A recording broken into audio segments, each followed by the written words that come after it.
Hey everyone, in this video I'm going to show how you can take data from Google Sheets and use it in a nicely formatted PDF, all created with an n8n workflow. What we're going to do here is change the status of one of these invoices from draft to active.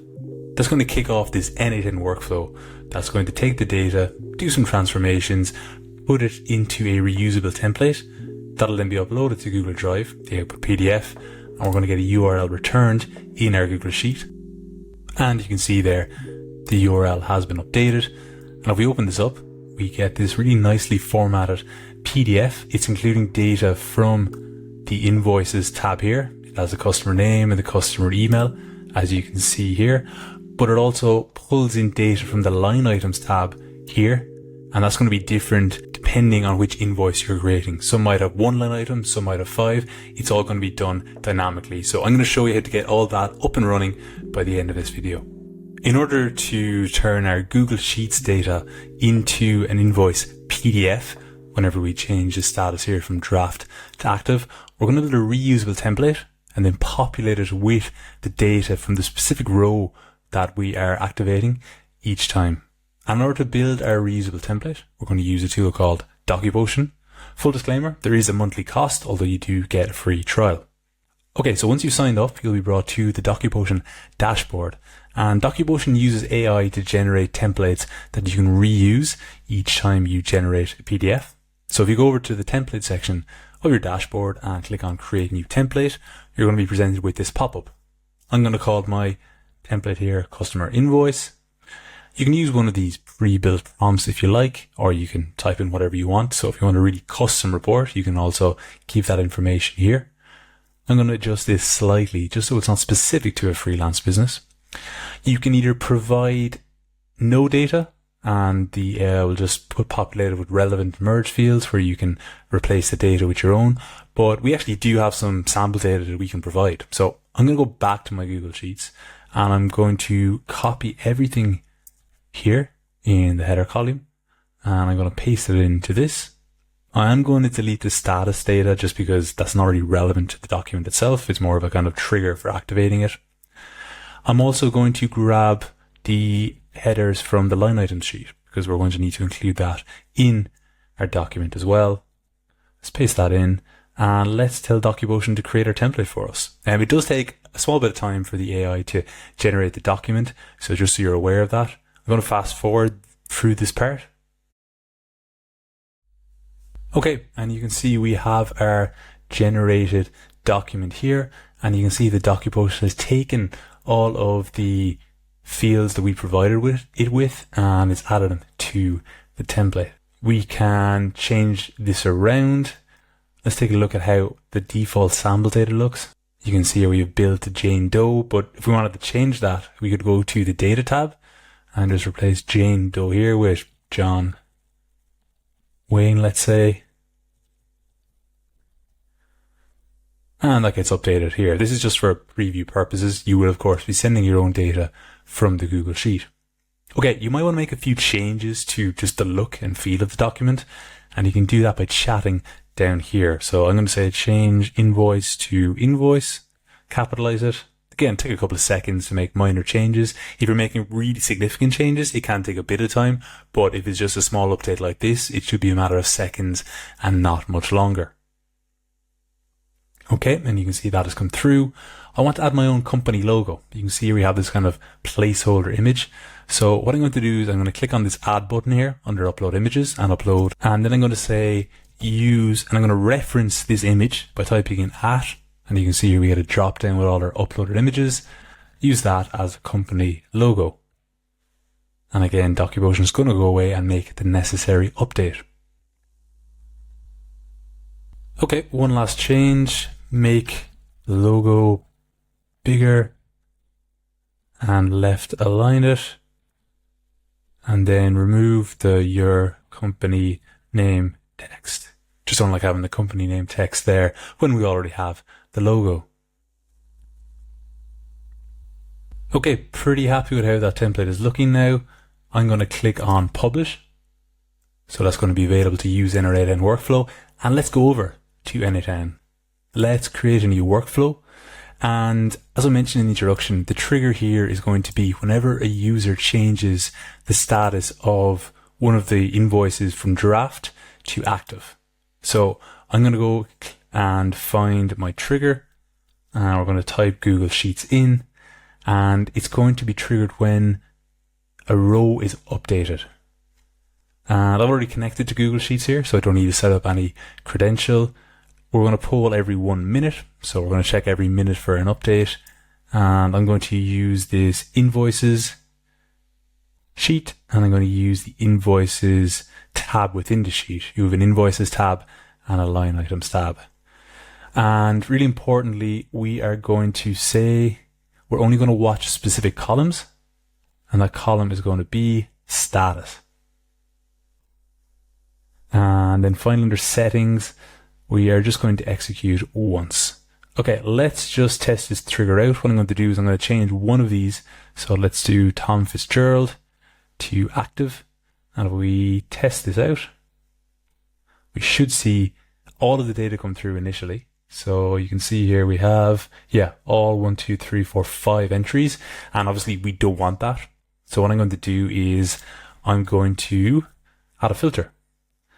And the filter is going to be, we are only going to keep ones where the status is active. And let's test that out. And you can see there we're just getting one come through, and that's our Tom Fitzgerald one. So that's exactly what we want. So what we're going to do now is we're going to generate a PDF of our invoice template. So I'm going to go here and I'm going to search for the DocuPotion node. Click on it here. And it's installed already. I'm going to click on the create document one. And the first thing we need to do is we need to add in our own API key. And the way we can get that is by going back to the DocuPotion dashboard, clicking on API integration here, grabbing our API key, and then I already have it set up, but you'll need to go in here and just replace that and save that down. So that has been successfully connected. Back in the parameter section, there's only one operation, and that's create document, but we need to grab the template ID of the template we created. So I'm going to grab it here from the dashboard. You can also get it in the editor itself. Just to show you where that is, it is up here, but I'm going to paste that in here. Output, we could choose URL or base64, but we're going to want to upload this to Google Drive in a bit. So I'm going to stick with file. And then let's name our template invoice.pdf, and then template data. This is where things get a bit more interesting. So we essentially want our data to be like this, but we want to use all the data that was returned from the previous step, which was the filter. So what I'm going to do is I'm going to grab this sample data. I'm going to paste it in here, and the line items is going to be a bit trickier because there is an array going on here, and there is total, which is also going to be a bit trickier. So I'm going to ignore those for now. But what I'm going to do is I'm going to fill out these values here with what came back in the filter step. So I'm going to replace invoice number here with this. It didn't work. Let's try that again. Perfect. And we'll delete that one. And we will replace the invoice date with this. And then I'm just going to fast forward filling out all the rest of the information. Okay, I've added in all of that information. I will come back to total and line items in just a bit, but let's click on the execute step, and we should see a nicely formatted PDF come up here.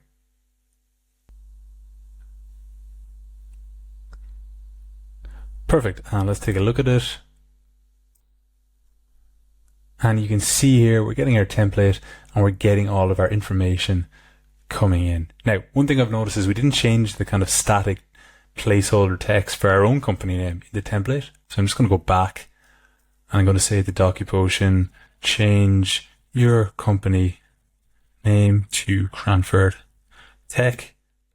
And then we'll leave the address for now, but let's just make DocuPotion make that change. Perfect. And then let's publish that. and then we'll have that come through in the future. Okay, let's now upload this to Google Drive, and then we're going to be able to get a link back to our Google Sheet. We'll then come on to the trickier line items and total amount, but I'm going to upload to Google Drive. I'm going to search for the upload action. We're taking the data, which is the name of the PDF file that we had. Just going to call it invoice. We'll just leave it in the root folder for now. Any options? No, nothing we need to do. So let's just execute that step. Again, I've already done all the credentials for this, which is helping me get through it quickly. Okay, so we now will have that in our Google Drive, but what I want to get back in our Google Sheet is the URL. So I'm going to say sheet. We're going to update row in a sheet. And the one we're going to update is invoices. It's going to be the invoice tab. And we're going to map each column manually.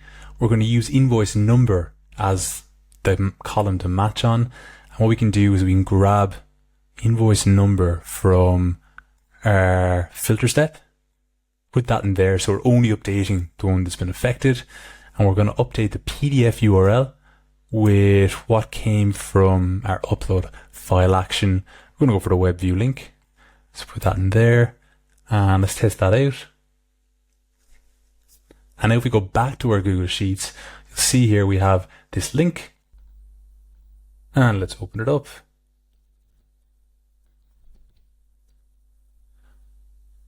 And you can see there we have our nicely formatted invoice. So that's how you can generate them automatically. I'm going to make one or two more changes because at the moment we're not putting in the line items. You can see here we still have the kind of default product A and product B, and the amount due is obviously based off that as well. So what we're going to do is we are going to work on that. I can also see an issue with the address here. I want to check where that is coming from. Let's go back here. Back to this. And let's open this up. Oh yeah, so we've used the address twice rather than the email. That would do it all right. Let me just change that to email. Perfect. Okay, line items. What we need to do basically is take the line items for this specific entry or whichever one we're doing, and we need to pull it from the line items tab. So you can see here each line item has an invoice number next to it, and we're basically going to filter on that. So what I'm going to do is after my filter step inside in our workflow, but before we create the document, I'm going to use another action with Google Sheets. I'm going to get a row. And this time I'm going to once again look for the invoices document, but I'm going to look for the line items sheet within it. And what I'm going to use as a filter is I'm going to say invoice number, and we're going to put in invoice number from our filter step. And when we run it, we should get all the line items for that particular invoice. So invoice number 4, you can see here has 2 line items. So that's coming through nicely.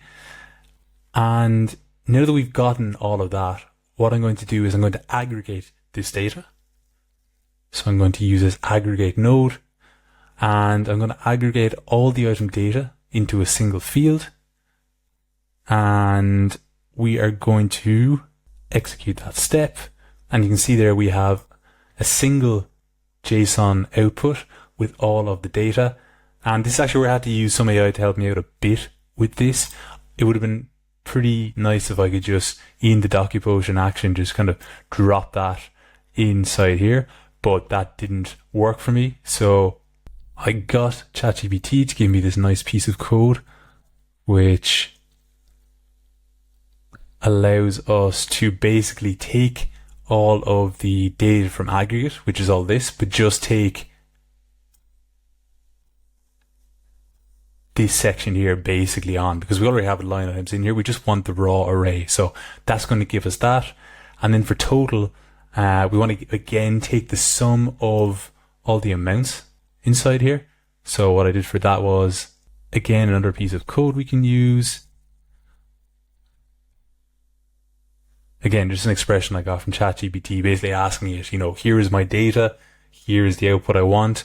How do you do this? So that is how we did that. I will put these snippets actually in the description below just in case you need it. And I realized I'm after putting that in the wrong field, so we'll put it in here instead.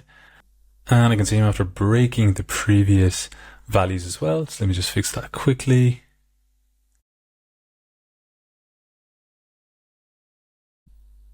Okay, looking good. Let's execute that step just so we can take a look at the output.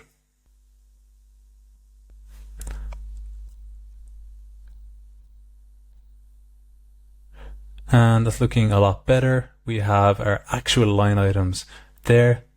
Just to make sure they match. Strategy workshop, follow-up report for invoice 004, 004. Yeah, that's all looking good. And the correct amounts there as well. Fantastic. Okay, let's run this workflow. So I'm going to X out of this. I'm going to publish it. And then let's go back to our invoices and let's try Elena Vasquez this time. Let's change that to active and let's just give it a minute here in the background so that it can pull it, create the PDF of the invoice and upload it to the PDF URL field. And you can see that's come through. Let's open that up.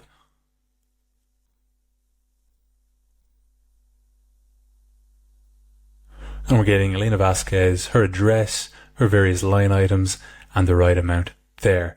So one last tip before we wrap up. We want to change the status from active to something else. Sent, I suppose, is the most logical one. So one last step we're going to add into our workflow is just on this update row and sheet. You might remember we're manually updating the invoice or the PDF URL using the invoice number as a lookup. I'm also going to change the status to sent. And I'm going to publish the changes. And I'm hoping this time when I generate my invoice for Marcus here, we should see the status update from active to sent once the PDF has been created and uploaded. And you can see that has indeed happened. You can see there the status is updated to sent, and we have our PDF from Marcus as well. Just wanted to finish off by saying you're by no means limited to just creating invoices when you're using DocuPotion in your n8n workflow.